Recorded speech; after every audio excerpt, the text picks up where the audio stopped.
The fact that he's saying since then there was no prophet, operation. You're gonna have operation like a heart beating. Since then there was no prophet has reason like Moses. That indicates a long time. Because as you're aware that what language Moses spoke. Aramaic, Hebrew, Semitic. No one's sure. Because why? Well, when he was raised by Pharaoh, allegedly he could have spoken like the language of Egyptians back then. That's what I'm saying. Right? And the Torah that we have is in Hebrew. So the earliest Torah that we have is 1,000 years after Moses. So how can we be so sure what really Moses said, and how can we trust the translators of Moses' speech?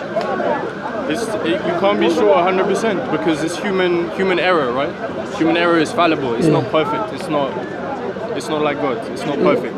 Yeah, but that's the point here is that as a Muslims we believe God is perfect. That's why when it comes to Quran, we have even people living our time. We have manuscripts even back to Prophet Muhammad's time, because Prophet Muhammad came way after Moses. But one of the miracles of the Quran that was memorized and seen our time by 100 million of people, word for word, letter for letter. You go to Africa, Europe, since the time of Prophet Muhammad, even within the Quran, Allah told us to memorize, to read it, memorize it, and there's many virtues of reading the Quran, everything. So logic dictates why we're going to base upon our salvation upon something we're not sure about. That's a good point. I would say to that, the same exists within Judaism. There are rabbis and scholars who memorize the Torah. If they're writing a Torah scroll, if they get one vowel wrong, they have to scrap it and start again, because it's believed to be so holy. It's the word of God, right? So you cannot even touch the paper with the words on it. You have to use a pointer, which means like a hand, to touch it because it's too holy. But there's similarities there with the Quran, right? Like you can't turn your back on it, you can't naked in front of it. But I'm saying this is happening now. But I'm talking about Moses' time. There's 1,000 year gap. And we know that in the Torah, the Israelites many times have been cursed by God, and God told them that you change the teaching of Moses, you change the teaching of God. So how can we trust generations that have been cursed many times? This is the story of the Torah, right? It's not a story of victories, it's a story of defeat. Because you're right to say that they were cursed many times. The story that the main theme is not about victory, it's about redemption. It's about making a mistake and asking God's forgiveness and seeking atonement. No, my point is, what's your name? Zachary. Nice to meet you. My name is Shamsi Zakaria. What's your name? Tom. Nice to meet you, Tom. My point here is, Zakaria, that imagine that between me and Prophet Muhammad, there is generations that the Quran came through. In the Quran, tell me they are cursed, liars, deceivers, they're pagan worshippers. Logic dictates, how can I believe those people never change what is in the Torah? Even Jeremiah says, how can you claim that you are wise when the pen of the scribes have changed it? We were talking about this earlier. It says pen of the scribes and it doesn't say the entire Torah. It doesn't say the law. It's the law. It says specifically the scribes. Certain scribes for money. Change the law. The law. It says certain scribes. It doesn't say every scribe. Yeah, but I'm saying, how can we be sure that the Torah, which is Jeremiah was talking about, is not the Torah that you have? Because when we look at the Torah, we can see in Ethiopia, for instance, the Jews were completely disconnected from the Ashkenazi, the Mizrahim, the Sephardim, the diaspora. They were separate. There was such an ancient Jewish people. They didn't have the same holidays as us. They had no idea about Hanukkah, for instance. It happened after them. So when they found out about Hanukkah, they had no reference because that was at the time of the Greeks. So to them, they were like, we don't know about that. That's more ancient. But their Torah is the same as the Dead Sea Scrolls. Their Torah is the same as the Torah that the Ashkenazi Jews have. But Dead Sea Scroll, there's many contradictions in it. That's not what we're talking about, regardless, though. But okay. No, but I'm saying if the Torah is same as the Dead Sea Scroll, there's many contradictions in the Dead Sea Scroll, if you're aware. What, towards the Torah, isn't it? It's different. In the Torah, for example, even Tanakh as well.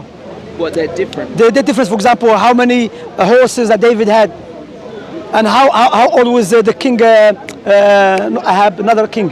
How old was he when he started, was 22 or 42? There's many. My point, it was nice talking to you, but I'm just showing you, I'm not trying to belittle you or none of that, but I'm just showing you, like, when you read the Torah, forget about outside the Torah, when you read within the Torah, there is many issues you can see clearly that you have, like, for example, about the Moses issue, for example, about God's issue. It's an issue from an Islamic perspective. No, from a sound reasoning No, but it's perspective. not an issue from a Judaic perspective. No, because from there's little. The Quran is very specific. Yeah. The argument of all Muslims is it's easy to memorize. It's easy to recite. Yeah. It makes sense when you follow it word for word. Yeah. There's a lot of interpretation. Okay, yeah. The Talmud plays an important role. There's lots of things that aren't as clear cut. The specifications, particularly revolving Moses and his death, are very clear to Jews. It would be less clear to a No, it's not because there's a rabbis differ concerning it. But the reason it's clear to Jews, and the reason they didn't go into specifics, because they didn't want Moses to become a martyr. They wanted the focus to be on God. No, I'm talking about the rabbis have differ concerning the passages, some passages in the Torah. I can't speak. I can't. Yeah, maybe. Yeah. Even maybe interpretation. There's from Spain. No, not interpretation. With the passages that You're saying the words are different. Yeah. I'd have to see them. I've not seen One of them is Maimonides. Yeah, he mentioned that Maimonides. He said it's a secret. He said you cannot speak about it from the layman. But he was speaking specifically about prophecy in the Guide for the Perplexed. No, also about the one I mentioned. I read it. I read it also. You know. It's interesting, right? Yeah. Maimonides was under the Islamic. Yeah, I know. Yeah, he was one of the scholars. Even our scholars mentioned he was a great scholar. They said he was named. He was Musa bin Maimun. Yeah. And they said there is no Musa after Maimonides. Yeah. So my question will be the last one. Sorry to take your time here, because it was nice talking to you. Likewise. Why don't you believe in Prophet Muhammad? We get asked this a lot, actually. You've been asking many questions today. We get asked this question a lot. I don't have a specific answer for you. Okay. What I would say, I believe the Prophet Muhammad was a prophet. Yeah. But not necessarily for me. I believe he's a prophet for you. Okay. And I would point. I understand the problem. I would point because from your perspective, Prophet Muhammad is for everyone. That's correct. For humankind. I understand that, and I respect that position. Yeah. I would say that I would point to the Noah-Hyde covenant, which is for all mankind, and the covenant with Abraham, the Abrahamic covenant, which was specific to the children of Israel. Okay. It's just a difference of opinion. You remind me of a group of Jewish. They are in Jordan. Okay. Who believe in Prophet Muhammad, but they say the same thing. They say we believe Prophet Muhammad was a prophet of God, but it was not for everyone. It was for the Arabs, but not for us. Or someone said even it was for everyone, but not for the Israelites. Yeah. You remind me of them. They still exist in Jordan. You know. Sure. But I can't remember. They are in, there's a documentary about them. Yeah. Even they claim they have a written manuscript from Prophet Muhammad's time that gives them security, that they are allowed to practice their religion. Yeah, in Jordan. Interesting. But what we say to Zachariah, we know that the Most High, the Most Wise, will not choose a liar to convey his message. I agree. I'm not saying that he's a liar. No, I'm not saying no. But I'm saying if we establish and you believe Prophet Muhammad is a true prophet, logic dictates we should believe what he came with, and that which part where he came with is for everyone. So you cannot establish prophet. You cannot say Prophet Muhammad is a true prophet. On the other hand, you reject what he came with. But I don't reject it. That's why he says it's problematic. Do you say I that? said it's problematic within Islam because you can accept it. That'd be seen as arrogant to accept him as a prophet, but not accept his teachings, not accept the Quran. Yeah, but even logically speaking, if you accept Prophet Muhammad as a true prophet, and he says for the Arabs, but from his teaching is for everyone. I mean, even the covenant you're speaking about, one of the signs of covenant is circumcision. Yeah, of course. Okay, so God told Abraham that my sign of my covenant with you is to circumcise everyone. And from those who circumcise, Ishmael. Yeah, of course. So Ishmael has covenant with God as well. Well, that again is different because when God's, I may be wrong. I don't know. It's like Okay. but I think that he mentioned the seed going through Jacob as opposed to Ishmael. But I might be wrong on that one. I don't know. Do you remember we were talking about it? I can't remember. There's a mention. I don't know if it's Jacob. You know, our discussion is not here to win, but it's good to discuss. Maybe we'll meet even after. You go do research. Maybe you're gonna ask me something I don't know after the research. But